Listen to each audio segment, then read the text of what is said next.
Hello. Hello, प्रणाम गुरु जी। प्रणाम प्रणाम प्रणाम। बड़ी बड़ी। गुरु जी, मैंने पहले भी आपसे एक बार बात किया था। हाँ हाँ तो ये जो जो आपने बताया बताया था कि ये सार शब्द सुनने के बाद सभी काम धीरे धीरे होने लगते हैं, हाँ हाँ पर अभी तक हमें कुछ भी दिखाई नहीं दे रहा है। हाँ। आपने पूरे वीडियो देखे सुनने पूरे? रोज सुनता हूँ, रोज देखता हूँ, आपके वीडियो में ही मैं ज्यादा समय निकाल देता हूँ।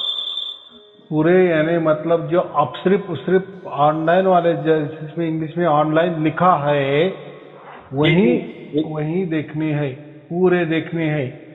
जी जी, ऑनलाइन वाला ही मैं देखता हूँ। दूसरा वो जो लिखा रहता है पढ़ने के लिए, वो नहीं देखता। नहीं, पढ़ने वाले नहीं, यही यही। नहीं, ऑनलाइन वाला ही देखता हूँ। लेकिन जैसे मैं पहले था परेशान था, वैसे अभी परेशान रहता हूँ। जबकि हम एकदम निश्चिंत अवस्था में भी रहता हूँ, वो सार शब्द धुन में ही लग जाता हूँ। हाँ हाँ एकदम क्लियर कट वो उतरता है अपने शरीर में, एक बाहर आयाम भी दिखाई देने लगता है। हालांकि सोने के बाद हम उस आयाम का आनंद भी पाते हैं, लेकिन जो संसारिक दिक्कतें हैं ना, वो बनी की बनी रहती है, इसमें डिफरेंस नहीं आ रहा है। नहीं, मुझे ये बताओ, ये आप जो सार शब्द की धुन कह रहे हो आप कैसे सुनते हो? खुली जागृति में सुन रहे हो ना? कि कोई उसके जी लिए जी ध्यान जी दबा जी रहा जी। है कि कान दबा रहा है या ध्यान? नहीं नहीं नहीं नहीं नहीं हाँ नहीं, उसकी तो आवश्यकता नहीं है ना। मैंने इतना साधना कर लिया था ना कि वो आवाज प्रकट हो चुकी थी। पर ये हाँ। नहीं पता था, ये तो आपने बताया कि यही वो चीज है, हम्म यही वो परमात्मा की आवाज। हालांकि ये आवाज 2 साल पहले ही प्रकट हो गया था, पर मैं इस हम्म पे गौर नहीं करता था, मैं घबराता था। हम्म बल्कि साधना की कौन सी अवस्था में मैं चला गया कि ये आवाज बाहर आ गया। हम्म हम्म हम्म, हम्म, मतलब साधना बहुत प्रचंड मैंने किया था, तो वो स्थिति से बाहर आ चुका था 2 साल पहले ही। ये तो हाँ। आपने इसको स्पष्ट कर दिया, तो मुझे बड़ी राहत मिली जिस दिन आपने बताया। जिस दिन मैंने देखा ये ऑनलाइन, तो तब से लगातार मैं संसार का सारा ध्यान, तंत्र मंत्र यंत्र छोड़ दिया, आप हम्म में ही लग गया ना। क्योंकि हम्म आपका जो निचोड़ है वो सबसे उत्तम हमें दिखाई देने लगा, पूरा हम्म विश्वास हो गया उससे। हम्म लेकिन जो सांसारिक बाधाएं हैं उसमें हम्म डिफरेंस नहीं आ रहा है। मैं बड़ा हम्म उसमें आज संशय हुआ, तो मैं आपको फोन दोबारा लगाया। बात बराबर है। देखो, जैसा बच्चा भी पैदा होता है ना तो चलने फिरने नहीं लगता, तो ये अभी आप ही उतर गया। जैसे आपका पूरा शरीर शुद्ध पवित्र नहीं बनता तब तक ये थोड़ा सा उसका बेनिफिट हमें नहीं मिलता है। पहली तो आनंद की बात ये होनी चाहिए कि हमें धुन सुनाई देने लगी या हम परमात्मा से जुड़ गए, उसका सिग्नल हमारे तक पहुंच गया।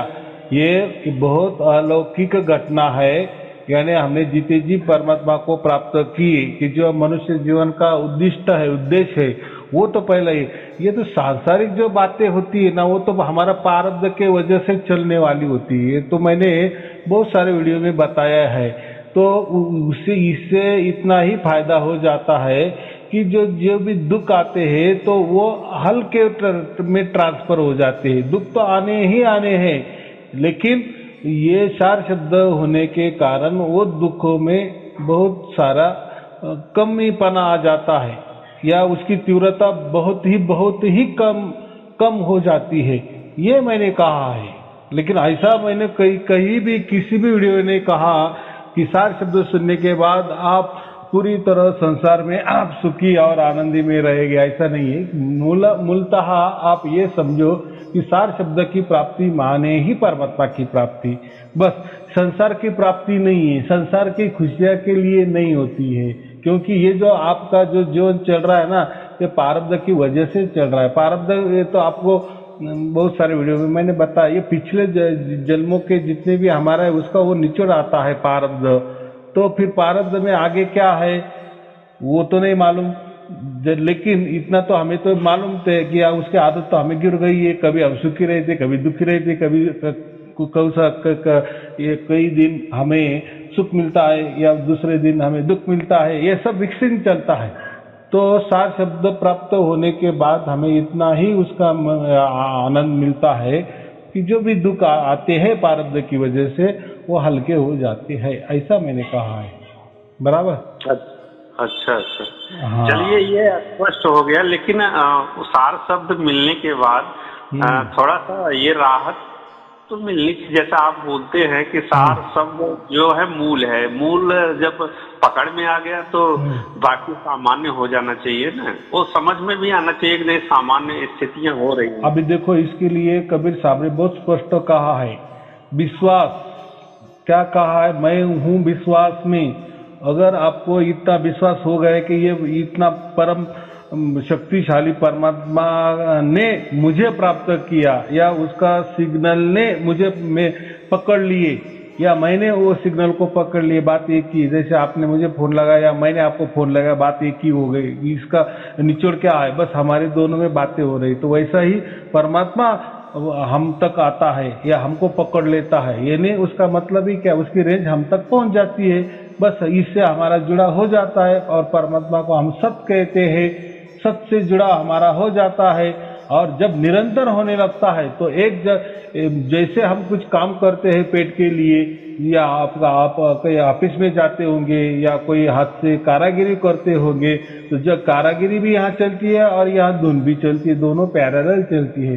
तो जब एक हाथ से हम काम करते हैं और ये बाजू हमारी धुन चलती है, तो ये हाथ से जो काम होने वाला होता है ना, वो परमात्मा की देखरेख में वो काम हो जाता है। तो इसलिए वो काम में हमें बरकत आने लगती है, ऐसा होता है।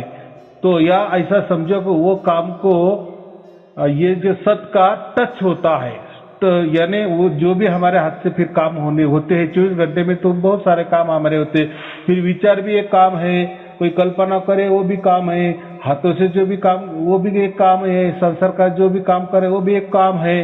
तो यहाँ धुन चलती है और ये काम चलता है, तो ये धुन का प्रभाव वो काम पर आ जाता है। यानी ऐसा समझो कि वो जो भी कर्म होते हैं उसके साक्षी ये धुन होती है, यानी परमात्मा के साक्षी से वो आप काम करते हैं। इसलिए उसमें हमको बाद में यानी मरने के बाद हमें उसका फल नहीं मिलता। तो जब परमात्मा ही साक्षी होते हैं जिस काम में, तो वो जो काम करते हैं वो निष्काम हो जाता है। अगर सार शब्द की प्राप्ति नहीं होती और हम काम करते तो फिर वो काम का हमें बेनिफिट मिलता है, यानी फिर अच्छा मिले या बुरा मिले, यानी उससे वो काम से हमें पुण्य मिले या पाप मिले। अगर पुण्य मिले तो हमें मरने के बाद स्वर्ग मिलता है, ऐसा हम कहते हैं। या हमने पाप काम किए तो उसको हम नरक भोगते हैं।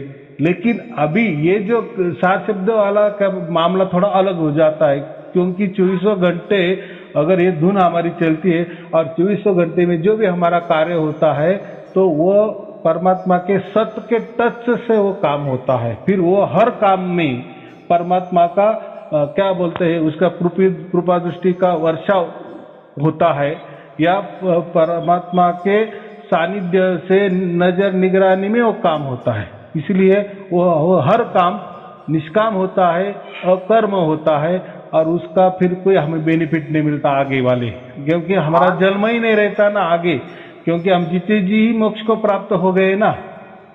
हाँ ठीक है, लेकिन मैं जब धुन में लग जाता हूँ तो मुझे शरीर का भान नहीं रहता। जैसे लगता है कि वही एक तार जुड़ा हुआ है, उसी के रेंज में मैं अपने आप को वही पाता हूँ। लेकिन जो रियल जिंदगी है इसमें थोड़ा बदलाव दिखना चाहिए, ऐसा नहीं। अभी देखो आपने आपके मुंह से कहा कि मैं जब भी धुन सुनता हूँ तो आपका भान जो है, आपका देह भान का विसर हो जाता है। ये पूरा तरह से गलत है, पूरी तरह से गलत है। यानी आप सार शब्द की धुन नहीं सुन रहे हो, या ऐसा समझो वो आप प्राकृतिक वाली ही धुन में मस्त रह रहे हैं।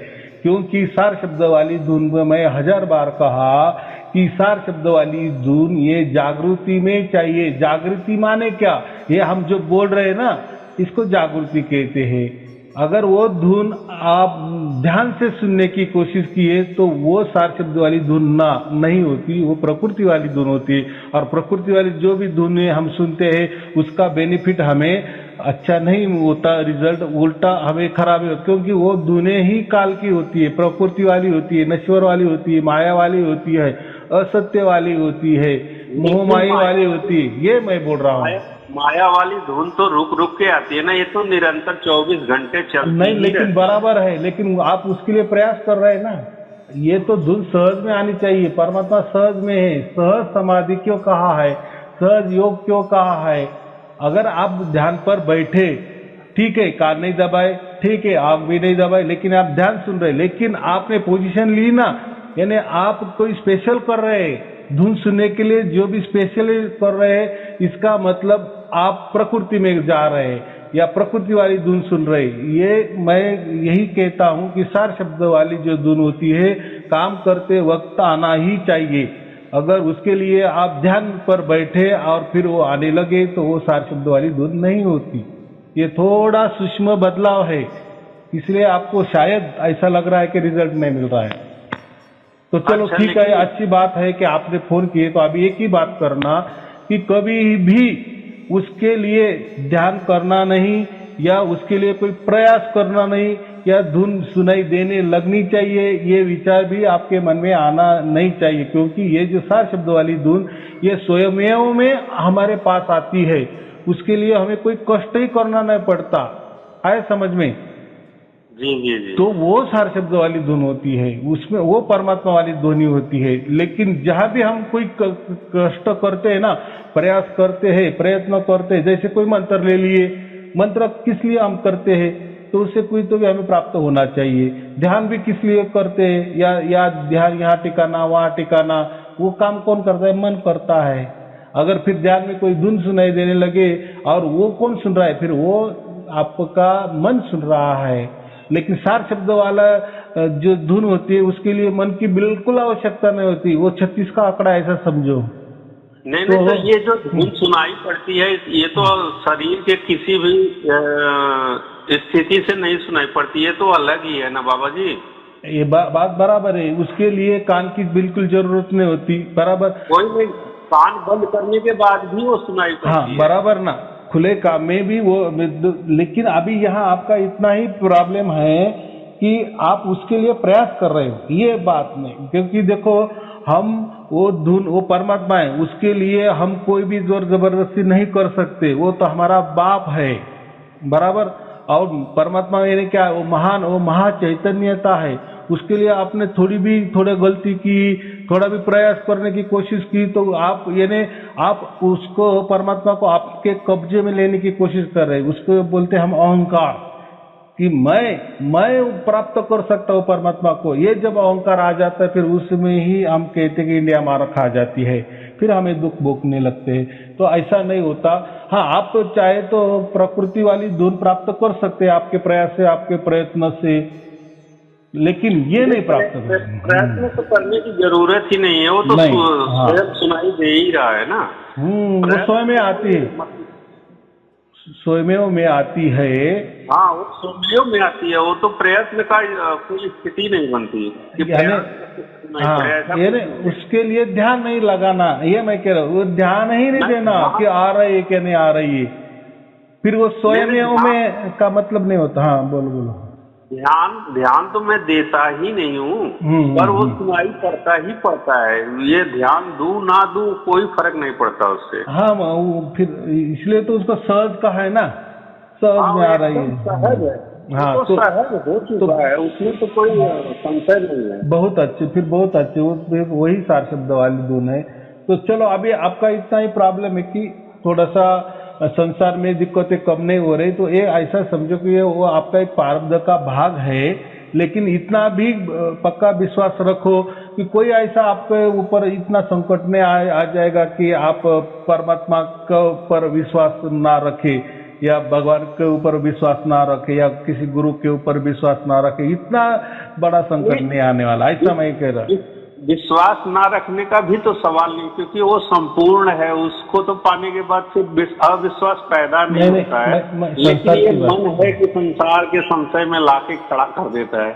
नहीं, वो तो देखो, मन का काम संसार करना है, मन का काम ये धुन सुनना नहीं है, और वो सुन भी नहीं सकता, ये तो हमारी सुरती सुनती है, बराबर कि नहीं? तो वो नहीं प्रॉब्लम। हमको इतना ही करना है कि चलो अभी आपको ये दिक्कत आ रही है ना, तो वो भी सॉल्व हो जाएगी, लेकिन थोड़ा धीरे धीरे परमात्मा आपके ऊपर ऐसा समझो कि काम हो रहा है। आया समझ में? दरअसल हमारी उम्र जो है ना बाबा जी, मेरी उम्र जो है 50 के आसपास हो चुकी है। मेरे बच्चे सब धीरे धीरे खर्चे में गिर रहे हैं, तो उस हिसाब से इनकम का नहीं बन पा रहा है, एडजस्टमेंट नहीं हो पा रहा है। मैं एक साधक था पहले, लेकिन जब से आपसे आपकी बातों को सुना, आपकी वाणी को सुना, साधक होना बंद हो गया, वो सामान्य हो गया। पर फिर सारे प्रयास खत्म कर दिए। ये आवाज को ही सबसे बड़ा मतलब महत्व देने लगा मैं तब से। बहुत अच्छी बात है। मुझे एक ही अभी काम करो कि आप परमात्मा को इसलिए तो नहीं प्राप्त कर रहे कि मुझे संसार सुख मिलना चाहिए, तो फिर वो इतना बड़ा परमात्मा और आपकी जो तुच्छ इच्छा, तो इसमें भी थोड़ा सा अहंकार आ जाएगा ना, या आपका कोई स्वार्थ आ जाएगा? ये अहंकार तो संसार का स्वभाव है, लेकिन ये तो ना के बराबर है ना। जब परमात्मा परम अवस्था की बात आ जाती है तो ये तो कुछ भी नहीं है। हाँ, ये कुछ भी नहीं है। तो चलो इसमें थोड़ा ये होता है, लेकिन ऐसा भी कभी भाव मत रखो या अहंकार मत रखो कि इतना बड़ा परमात्मा होके भी मुझे दुख आ रहा है, तो ये थोड़ा गलत हो जाएगा। या ऐसा परमात्मा के यहाँ अपना संकेत या अपना पर्सनैलिटी में थोड़ी गड़बड़ हो जाएगी। ये आपका प्रवचन सुनने के बाद ये सब संशय नहीं आता है, जैसा आप बता रहे हैं ना। ये संशय आपका अगर आया भी तो ये हट जाता है, क्योंकि वो आपका प्रवचन बराबर सुनते रहता हूँ ना। हाँ, तो अभी कैसा है, अभी आपका जो प्रश्न है ना, जैसे देखो अभी कोरोना के ऊपर वैक्सीन निकली है, बराबर, और जिसने भी वैक्सीन ले लिए ना, तो ऐसा बहुत सारे लोग हैं, या यानी हजारों में 2-4 लोग ऐसे होते हैं कि उनको वापस कोरोना भी हो जाता है, बराबर। तो वो क्या बोलते हैं कि हमने तो वैक्सीन तो ले ली, तो भी हमें कोरोना हो गया, बराबर। तो डॉक्टर लोग क्या कहते हैं, आपको कोरोना हो गया, लेकिन जैसे कोरोना में लोगों की मृत्यु होती है, या उनको ऑक्सीजन लगाना पड़ता है, या उनको वेंटिलेटर पे जाना पड़ता है, तो जो भी वैक्सीन लेता है ना, तो उसको वो नौबत आती ही नहीं। हाँ, इतना होता है कि कोरोना हो सकता है, लेकिन कोरोना निकालने के लिए जो ज्यादा परेशानी होती है ना, ऑक्सीजन लेवल, वेंटिलेटर वगैरह, वो नहीं बात होती। ऐसा मैं कह रहा हूँ कि ये सारे शब्द आपको प्राप्त हुआ ना, तो प्रारब्ध की वजह से दुख तो आएगी, लेकिन इतने दुख ऐसे नहीं आएंगे कि आपको, जैसा मैंने कहा ना कि दोबारा कोरोना हो गया और वैक्सीन अपने वेंटिलेटर की जरूरत पड़ेगी, ऑक्सीजन की जरूरत, ये नहीं होने वाला।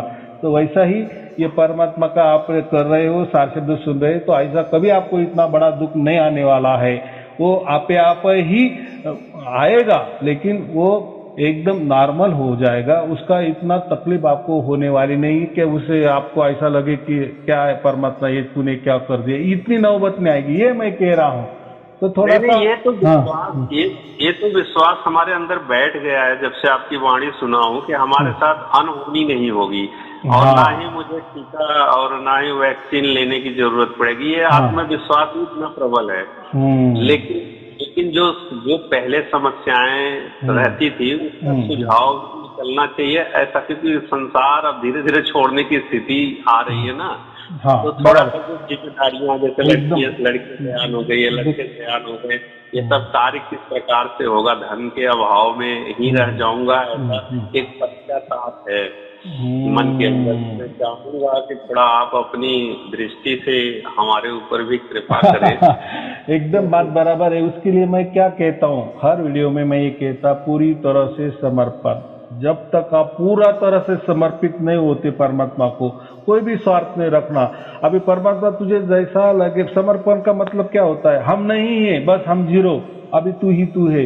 फिर हमारे अंदर कोई भी दुख आए, अब जैसे बोले लड़के का जो भी कुछ आए ना, बस अभी तू ही संभालने वाला है, तुझे क्या करना है तू देख ले। जब ये हमारा समर्पित भाव 100% हो जाता है, तो फिर देखो कि परमात्मा फिर कैसा करता है। जैसा मैंने एक उदाहरण दिया ना, जैसे द्रौपदी का चीर वस्त्र हरण, जब चीर हरण किया करते हैं, तो वो जरासंध उसकी साड़ी खींचता था ना, तो उस समय वो क्या करती थी, एक साड़ी को हाथ लगाती थी और ऊपर एक हाथ करती थी ना, परमात्मा को बुलाती थी, बराबर कि नहीं। लेकिन एक बार में क्या हो गया, उसने दोनों हाथ ऊपर कर दिए, बराबर। हाँ अब दोनों क्यों किए, फिर अभी जो भी हो जाएगा, जो भी हो, पहले तो बचाने की कोशिश करती थी कि नहीं साड़ी को थोड़ा हाथ रखे और एक हाथ परमात्मा को कर, लेकिन एक बात तो ऐसे आ गई कि पूरी समर्पित हो गई 100%, बस दोनों हाथ खड़े कर दी, जो भी हो गया। और फिर देखो फिर परमात्मा की लीला कि परमात्मा के वो साड़ी आ गए, वो जो भी है। तो ये कहानी क्या सिखाती है, इसीलिए आप पूरी तरह से समर्पित हो जाओ, ऐसा मैं कह रहा हूँ। बस अभी इतना विश्वास रखना कि परमात्मा सब कुछ चलाने वाला है, कोई अभी तकरार नहीं, कोई संशय नहीं, ये मैं बोल रहा हूँ। फिर देखो क्या होता है। अभी देखो ये तो आपने जितना भी किए तो आपको रिजल्ट थोड़ा सा ऐसा आ गया, तो अभी मैं ये जो बातें किया ना कि पूरी तरह समर्पित हो जाओ, और फिर देखो क्या रिजल्ट निकलता है। देखो थोड़ा थोड़ा तो हमें भी कोई करना पड़ेगा कि नहीं, ये नहीं थोड़े विचार, ये छोटा सा एक नुस्खा है, बराबर, इसका भी। हाँ आपकी बात को सुनकर हमको ऐसा लगता है कि पत्नी हमारी हमें घर से मार के निकाल देगी। नहीं ऐसा नहीं, बराबर है, जो भी होता है। वो तो रोज बोलती है कि परमात्मा को लेकर बैठ गए हो, तुम्हें तो कोई काम है नहीं। देखो यही, देखो बात बराबर है, उनका जो उनका प्रॉब्लम उनके पास, उनको क्या परमात्मा क्या होता है इतनी नहीं समझ होती है, या बच्चे समझो, बच्चे भी। हाँ हम जान गए हैं इसलिए मान रहे हैं, वो जानती नहीं इसलिए नहीं मानती। देखो ये क्या आपके साथ नहीं हो रहा है, हर जितने भी बड़े बड़े संत हो गए ना, उतने उनके पत्नी ने उनको मारा ही है, घर से भगाई दिए, ये तो मालूम है ना। बहुत सारे संत हमारे महाराष्ट्र में भी हो गई है या वहां भी हो गए है, तो ये स्थिति सबकी है, आपकी है ऐसा कुछ नहीं है। लेकिन नहीं, वैसे भी हम लोग ऐसी स्थिति में है कि हम लोग स्वयं में तो मर ही चुके हैं, खाली शरीर देखने के लिए है। ध्यान से देखा जाए तो हम लोग जब वर्तमान की स्थिति में आ गए तो मृत्यु समान तो है ही, लाश है एक प्रकार से। तो मैं वही बोल रहा हूँ ना, तो इतना तो अभी आप ही बोल रहे कि ऐसा तो पूरा हो गया हमारा, तो अभी पूरा समर्पित कर दो। मैं क्या कहा, द्रौपदी ने पूरे दोनों हाथ खड़े कर दी, जो भी होगा वो देखा जाएगा, बस परमात्मा भी तू ही तू, थोड़ा विश्वास करके देखो, ऐसा मैं कह रहा हूँ। बाकी भी क्या कर सकते, अभी आपको तो परमात्मा भी मिल गया, अभी क्या करना चाहिए, अभी कैसा है ये जो प्रारब्ध होता है ना, उसका भी भुगतान हमें तो करना ही पड़ेगा ना। अभी हमको जन्म नहीं है, अगला जन्म नहीं है, बराबर। ये समर्पण की जो भाव है ना, ये तो मैं कई बार अपने आप को देखा हूँ कि मैं कुछ भी नहीं हूँ, मैं समाप्त हूँ। हाँ, जो कुछ है शरण का और एक मतलब ऐसा है कि जो भी आपके साथ घट रही है ना, वो भी परमात्मा को सौंप दो, ऐसा मैं कह रहा हूँ। बस अभी तू जो करेगा वैसा, तू मारे या हमें तारे, बस तू इसको समर्पित भाव बोलते हैं, ऐसा मैं बोल रहा हूँ। पूरी तरह से 100%, कोई भी शंका मत लाओ। तो देखो ना, कर थोड़ा सा करके देखो। हाँ आने दो ना, आने तो, वो तो देखो माने, वो तो शंका आएगी, तो ये करके देखो, ऐसा मैं कह रहा हूँ, बराबर। मैं इस स्थिति जो आप बता रहे हो ना, इस स्थिति के अंदर ही रहता हूँ ज्यादातर ना। मैं स्वयं को सौंप चुका हूँ, मैं मतलब हूँ नहीं करके बहुत अच्छी, बहुत अच्छी। बस अभी तू ही तू है। मैं ये देख रहा हूँ कि मुझे जो कुछ भी करना है वो परमात्मा करेगा, हम क्या कर भी नहीं सकते, क्योंकि हम इंसान कुछ नहीं कर सकता, परमात्मा ही करता है, हम कुछ करते ही नहीं है। करवाएगा तो इंसान चलेगा मोबाइल के जैसे। हम देखो, हम समर्पित भी हो रहे हैं ना परमात्मा को, तो हम तो कहाँ हमारे है, हम खुद भी हमारे नहीं, हम भी परमात्मा के बच्चे हैं, तो हम परमात्मा को समर्पित हो रहे, तो क्यों कोई बड़ी बाजी नहीं मार रहे हैं हम, बराबर कि नहीं। तो नहीं, उसका ही हाँ, लेकिन भाव ऐसा लाना है हमें, ये बात मैं बोल रहा हूँ। हाँ, इच्छाएं तो सभी खत्म हो गई है ना, इच्छा तो रही नहीं, संसार की इच्छा नहीं रही है बाबा जी। लेकिन ये है कि जो सामाजिक दायरा है परिवार बच्चे का, वो संतुलन कैसे हो, उसके लिए थोड़ा सा चिंता आ जाती है। बाकी तो मैं हूँ नहीं ऐसा, मैं जैसे घर गृहस्थी में लोग बिजी रहते हैं ना, मैं उस प्रकार का भी व्यक्ति नहीं हूँ। मैं एकदम जैसे पागल दीवाना एक टाइप का व्यक्ति होता है, संसार में रहता है लेकिन संसार से कोई लेना देना नहीं रहता ना, तो संसार की बातें अच्छी भी नहीं लगती। ऐसी स्थिति में व्यक्ति को पहुंच जाता है तो संसार की जो स्वार्थ की बातें है ना वो बिल्कुल पसंद नहीं आती है। तो ऐसी स्थिति में परिवार का जो नकारात्मक टेंशन है वो अभी हमको सुनने को मिल ही जाता है, रोका भी नहीं जा सकता। लेकिन हमारी स्थिति बदल भी नहीं सकती क्योंकि अब बदल चुकी है, जो बदलना है वो बदल चुकी है। तो वापस संसार में हम एंट्री भी नहीं मार पाएंगे ना, ये भी तो है। तो इसीलिए हम आपकी भी कृपा की जरूरत हमें लगती है। हमारी कृपा तो है, हर वीडियो में मेरा शुभ आशीर्वाद रहता है, मैं आपको वापस शुभ आशीर्वाद देता हूँ, शुभ आशीर्वाद। लेकिन मुझे इतना ही कहना है, बस परमात्मा को शब्दों को करेगा, क्या करना है कर, तार तू नहीं तो मार, जो करना है। और वो होता है, सब कुछ होता है। ये देखो फिर ये भोगना फिर क्या है, ये जो प्रारब्ध हम भोग रहे हैं ना, अगर उसकी थोड़ी सी भी तकलीफ नहीं होगी तो फिर वो भोगना ही क्या हो गया, फिर वो प्रारब्ध भी किस काम का, ये हो जाएगा ना। तो हमें भी थोड़ा लगना चाहिए ना, कुछ तो भी है, कुछ तो भी हमने कुछ तो भी किया होगा, इसलिए तो ये हमें सामने आया है। लेकिन चलो उसमें इतना ही कहना कि परमात्मा बहुत अच्छे कि ये जो कुछ हमारे अभी सामने आ रहा है, ये अगर आपका सार शब्द हमें प्राप्त नहीं होता तो ना जाने यही संकट और क्या रूप आकरा विकराल रूप करता, ये तो कम हो गए। ये बात आपकी सही है, लेकिन जब वर्तमान पकड़ में आ जाता है तो भूत भविष्य तो ऐसे ही भाग लेता है, ऐसी भी तो स्थिति देखने को चाहिए। बहुत अच्छे, क्योंकि सार शब्द ये वर्तमान काल है। अभी आपका भूत भी खत्म, वर्तमान अपना भविष्य तो पूरा खत्म, क्योंकि आप समर्पित हो गए हैं। वर्तमान में ही तो सारी सिद्धियां, सारी शक्तियां, स्वयं परमात्मा समाया हुआ है। तो भूत और भविष्य का तो अंत हो गया ना, हम तो अनंत, वर्तमान अनंत है ना बाबा जी, आप ही के मुंह से सब निकलने वाली है। एकदम बराबर बात है। धुन के साथ में व्यक्ति वर्तमान में ही रहता है। पहले जब ये सब जानकारी नहीं थी तो हम भूत भविष्य में भटक रहे थे, अब तो भूत भविष्य नजदीक भी नहीं आता, अगर कहीं से आया भी तो हम वर्तमान में आ जाते हैं तुरंत। वर्तमान में ही रहते, जब धुन सुनते हैं उस वक्त हम वर्तमान में ही रहते। और वर्तमान कोई भी कहते हैं ना, कोई भी माई का लाल नहीं पकड़ सकता, ये सार शब्द में इतनी पावर है कि पल के लिए अगर हम संसार में प्रवेश भी करते हैं तुरंत भाग आते हैं। नहीं, बहुत सारे भी ऐसे बड़ी बड़ी संस्था है कि वो ज्ञान देते हैं हमें प्रेजेंट में रहने का, कि जागृति में रहो, होश में रहो, होश हवास में रहो। वो सुनने में तो बहुत बढ़िया लगता है कि हाँ यार क्या बातें कर रहे, जागृति में रहो, होश में रहो, होश मत खो।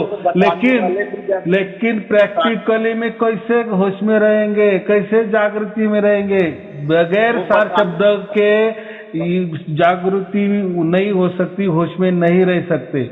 उसको सार शब्द नहीं रहते तो सुनने वाले कहाँ से रहेंगे? जब तक कोई मार्ग नहीं रहेगा, जब तक कोई आधार नहीं रहेगा, जैसे धुन एक आधार है, ऐसा आधार जब तक कोई चीज नहीं रहेगा तो आदमी व्यक्ति वर्तमान में नहीं आ सकता।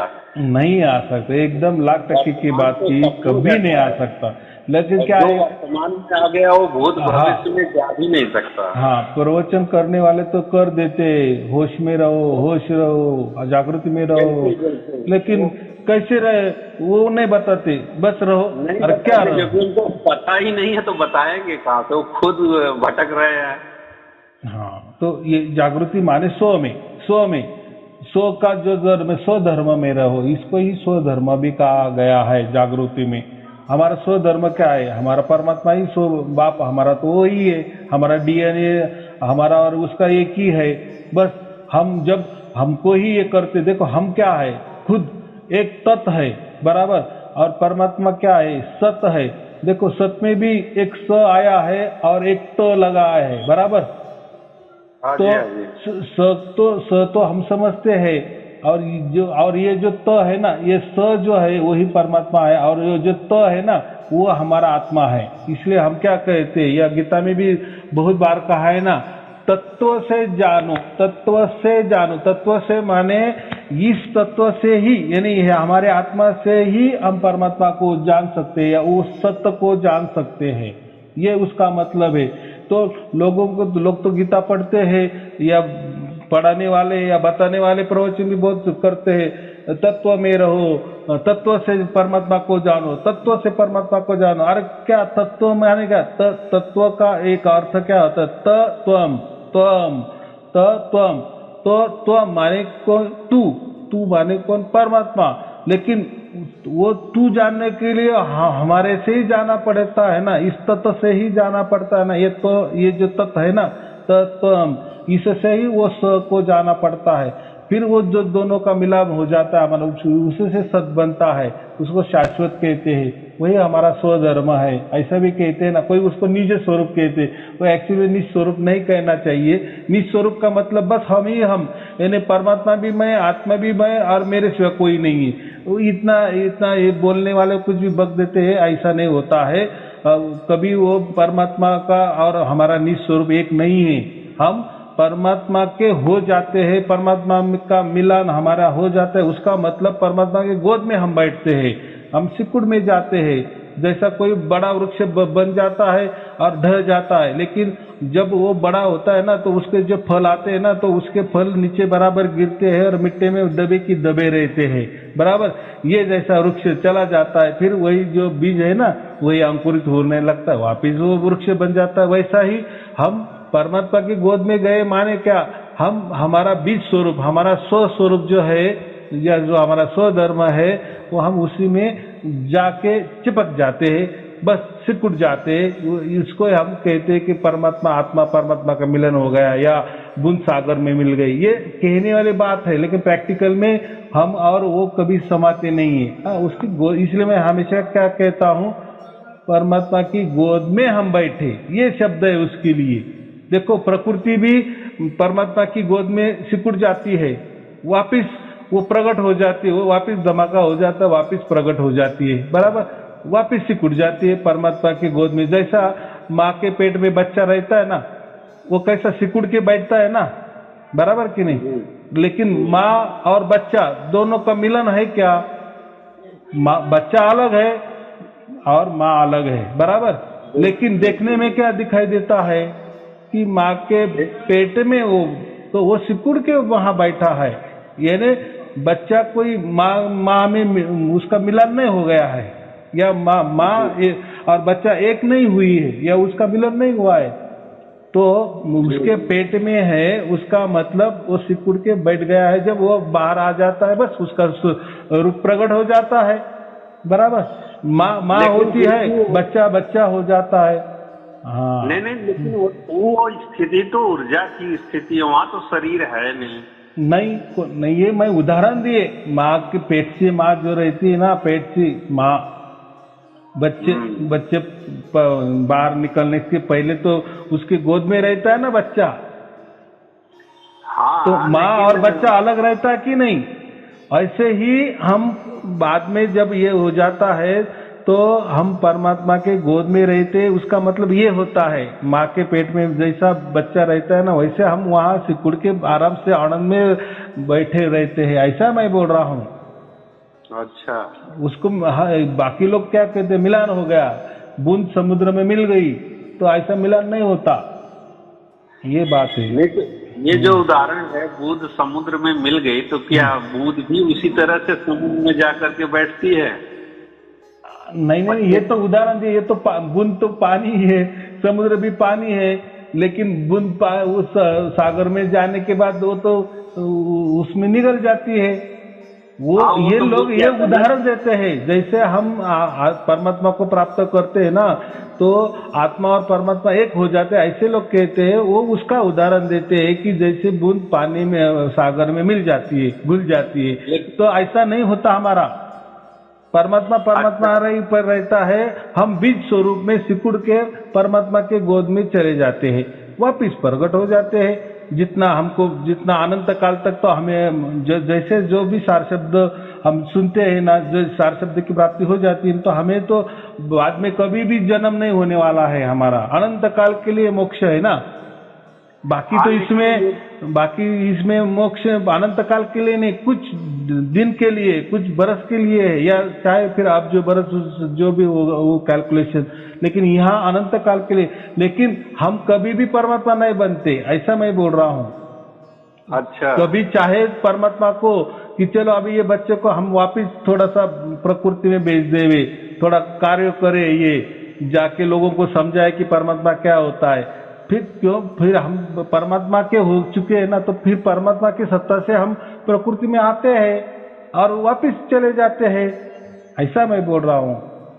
अच्छा, परमात्मा से जो आत्मा एक नहीं हो सकती किसी भी कीमत से? नहीं नहीं नहीं, कभी नहीं एक हो सकती। ये जो कबीर साहब ने जो बताया मैं वही बता। देखो अगर एक ही होना है तो फिर आत्मा कैसे वापस पैदा होती है, वापस कैसे तैयार हो जाती है, कहाँ से फिर आती है? लेकिन ये तो ऊर्जा है ना गुरुजी, ये तो ऊर्जा खाली है, हाँ, शरीर से है। ऊर्जा का परिवर्तन होता है, ऊर्जा एक नहीं होती। ऊर्जा का क्या बोलते हैं, है ना, ऊर्जा का स्वरूप बदलता है, ऊर्जा तो एक ही रहती है। तो वैसा परमात्मा भी एक ऊर्जा है, हम भी एक ऊर्जा है, लेकिन ऊर्जा को ऊर्जा मिल गए तो ये एक ही ऊर्जा हो गई, ऐसा नहीं होता, ऐसा मैं कह रहा हूँ। हम पूरी प्रकृति भी है ना, जब सिकुड़ जाती है तो वो सत के अंदर ये असत प्रकृति है या अपरा प्रकृति है, वो सिकुड़ के बैठ जाती है, वापिस कुछ दिन के बाद वापिस वो प्रकट हो जाती है। उसका काम ये सर्कुलेशन है, ये चलता ही चलता है, चलता ही चलता है। तो इतना हम दिमाग नहीं लगा सकते, और क्या लगाना, क्योंकि देखो परमात्मा के बारे में हम क्या कर रहे हैं कि जो प्रकृति में जो चल रहा है ना, प्रकृति का ज्ञान से हम परमात्मा को ढूंढने की कोशिश करते हैं, या यहाँ जैसा होता है ना, या प्रकृति में जैसा विचार है ना, वही विचार हम परमात्मा को लगाने की कोशिश करते हैं। यहाँ ही इंडिया मार खाता है, उसका मतलब ऐसा है, वो अलग ही दुनिया है, उसके अलग ही नियम है, फिर अलग ही क्या होता है। जब हम वह जाते हैं ना तब वो पता चलता है। यहाँ से हम बुद्धि नहीं लगा, अगर यहाँ से हम बुद्धि लगाए कि परमात्मा हाँ ऐसा होगा, बुद्ध सागर में चली जाती, वैसे हम उसमें निकल जाएंगे, या परमात्मा और आत्मा एक हो जाएंगे, ये बुद्धि से हम विचार कर रहे हैं। और ये प्राकृतिक वाली बुद्धि है, ये प्राकृतिक बुद्धि वो परमात्मा का वो वर्णन नहीं कर सकती, या विचार नहीं कर सकते, वो विचारों के परे वाली बात है। वो आया समझ में, वो अवर्णनीय है, वो बात जो होने वाली है ना, उसका वर्णन ही नहीं कर सकते, या मैं कोई कल्पना भी उसकी नहीं दे सकता। जो भी दूंगा तो यही प्रकृति वाली बुद्धि से मैं दूंगा, लेकिन वो सच्चाई नहीं होगी, वो अलग ही मामला होगा। इसलिए उतना हम समझना ही नहीं क्या होने वाला। मैं यही कहा ना कि हम आत्मा और परमात्मा एक नहीं हो सकते, तो हम उसके परमात्मा की गोद में आनंद से बैठते हैं, अनंत काल के लिए बैठते हैं, ये हो सकता है। लेकिन उसका और ये नहीं, अगर कभी परमात्मा को लगा कि ये आत्मा जाने दो, अभी प्रकृति में जाने दो, या यहाँ जाने दो, वहां जाने दो, या हमारा काम करे, या हमारा कार्य करे, या हमारे अंडर में, तो वो कुछ भी कर सकता है। वो तो बाप है ना, जैसा बाप बच्चों को काम को लगाता है, कहीं भेज देता है, कभी बोलता है जाओ व्यापार करो, या मैं पैसा दे देता हूँ, ये जैसा होता है ना, तो वैसा भी वहाँ होता है। लेकिन मैं वापिस क्या कह रहा हूँ, ये तो मैंने थोड़ा आपको समझाने की कोशिश की, यानी प्रकृति का दिमाग लगाया कि ऐसा होता है, लेकिन एक्चुअली में वो थोड़ा अलग भी हो सकता है। लेकिन ये कभी नहीं होगा कि बूंद सागर में मिल जाने के बाद बूंद का अस्तित्व खत्म हो जाता है, वो सागर ही बन जाता है, ये नहीं होता। ये मैं कह रहा हूँ, इसके लिए मैं उदाहरण दे रहा हूँ। आए समझ में? मैं यही समझ रहा था कि आत्मा जब परमात्मा में मिल जाता है तो आत्मा नहीं रहता, फिर वो परमात्मा मय हो जाता है। नहीं नहीं नहीं, ये जो स्व का जो स्वरूप है ना, ये हमारा कभी नष्ट नहीं होता। परमात्मा का स्वरूप है, परमात्मा है, यानी हम जो है ना, हम बाप ही रहता है और बेटा बेटा ही रहता है। तो अच्छा जी। हाँ, तो ये थोड़ा सा देखो, सभी जो बातें है ना एक जैसी नहीं होती, हर धर्म की बातें अलग अलग होती है, उनका परमात्मा के बारे में वे विचार, आत्मा के बारे में विचार अलग अलग, सबके अलग अलग ही है। इसीलिए और ये कबीर साहब ने ये बताया, ये अलग ही बताया है। फिर परमात्मा को खोजने की कोशिश ही क्या करना, अगर हमारा आत्मा ही परमात्मा है तो फिर क्यों चार शब्द भी सुनना, बराबर, हमको ही सुनते जाओ ना, और फिर हम दुखी भी क्यों है, अगर हम परमात्मा ही है तो, या परमात्मा के अंश है, परमात्मा के अंश है, इसका मतलब क्या है? परमात्मा नहीं है। परमात्मा वो तो ध्वनि जो है ना, ना यहाँ आत्मा है ना परमात्मा, वो ध्वनि ही सब कुछ है, ऐसा प्रतीत होता है कभी कभी कि ध्वनि ही है, ना आत्मा रह गई, ना परमात्मा रह गई, ना शरीर रह गया, ना संसार रह गया। बराबर बात है ना, लेकिन हम क्या कहते हैं, परमात्मा का अंश हम आत्मा है ना, तो हमारे भी अंदर एक ध्वनि है, इसलिए तो हम बोल चल रहे हैं ना, ये मैंने पावर एनर्जी, और वो भी एक महा एनर्जी है, परमात्मा भी एनर्जी है। लेकिन आपका क्या कहना है कि ये एनर्जी यानी हमारे आत्मा वाली एनर्जी परमात्मा की एनर्जी में जाने के बाद एक हो जाती है, ऐसा आपका कहना है ना, उसका मिलान हो जाता है ना, तो ऐसा ऐसा ऐसा नहीं। जो आत्मा की ध्वनि है वो परमात्मा की ध्वनि आने के बाद आत्मा की ध्वनि समाप्त हो जाती है। आपने ये बात स्पष्ट कहा है। क्या क्या कि जो आत्मा की ध्वनि सुनाई देती है पहले शुरू शुरू में, तो जो परमात्मा का सनातन ध्वनि है वो मिल जाने के बाद आत्मा की ध्वनि समाप्त हो जाती है, फिर वो निरंतर चलने लगता है, ऐसी स्थिति बन जाती है। एकदम बराबर बराबर बराबर। जैसे हमारे पहले आत्मा की जो ध्वनि है ना, जब वो यही पुकार यानी हमारे आत्मा की जो ध्वनि निकलती है, यही पुकार परमात्मा सुन लेता है, ऐसा मैंने कहा। फिर वो फिर वहां से वो हमें लेने को आता है, तो ऐसा समझो कि जो परमात्मा क्या है, शाश्वत है, सत है, और वो आजन्मा है, और वो अखंडित है, वो निरंतर है, वो एक ही जगह स्थिर है, एक ही जगह है वो, बराबर।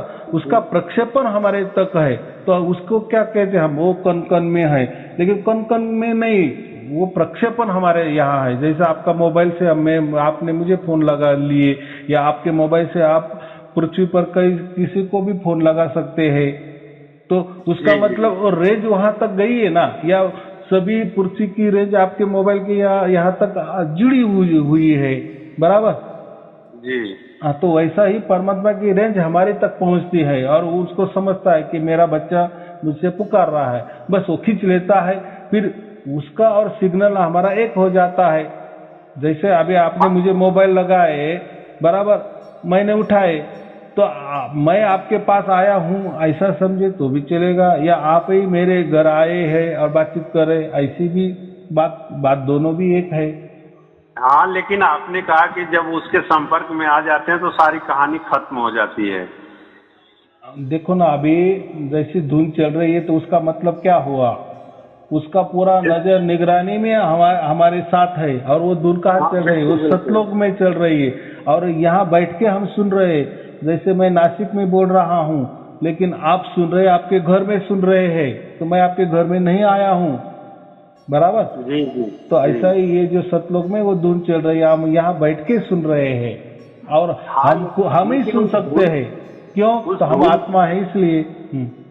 उस धुन को सुनते हुए यदि नींद आ जाती है गुरुजी, तो एक चीज और दिखाई देता है कि हम सतलोक में यात्रा करते हैं नींद में, और सतलोक की चीजें दिखाई देने लगती, वो आयाम बदल जाता है, सो के उठे हो ना तो बड़ा आनंदमय रहता है। नहीं नहीं, वो गलत है, और वो जो कोई आप देख रहे हैं ना, वो असत है, वो नहीं होता, ऐसा कुछ होता नहीं है, वो आपका एक कल्पना होगा या विचार होगा, या विचार ही कल्पना में उतर आए या चित्रों में उतर आए, और वो ऐसा कुछ आपको देखता होगा, लेकिन वो सपना ही जैसा ही समझो, वो ऐसा समझो, एक मोहमाई दुनिया ही समझो वो, लेकिन ऐसा वहाँ कुछ नहीं होता। बस उसका उत्तर जवाब ये है।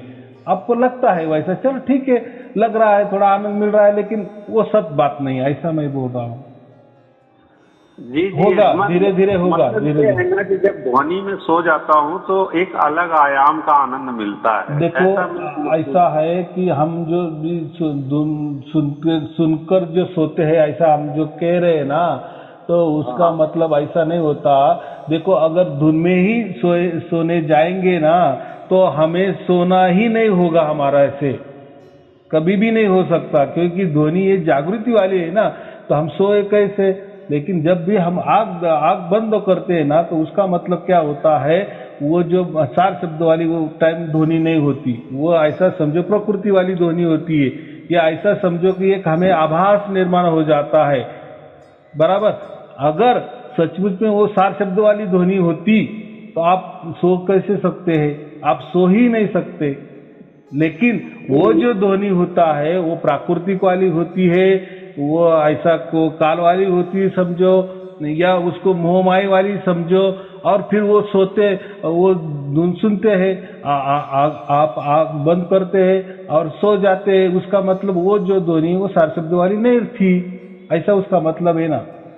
हाँ, लेकिन ये जो 24 घंटे सुनाई पड़ खोलो बंद करो कोई फर्क नहीं पड़ता है। 24 घंटे का मतलब, 24 घंटे का मतलब ही जागृति होती है।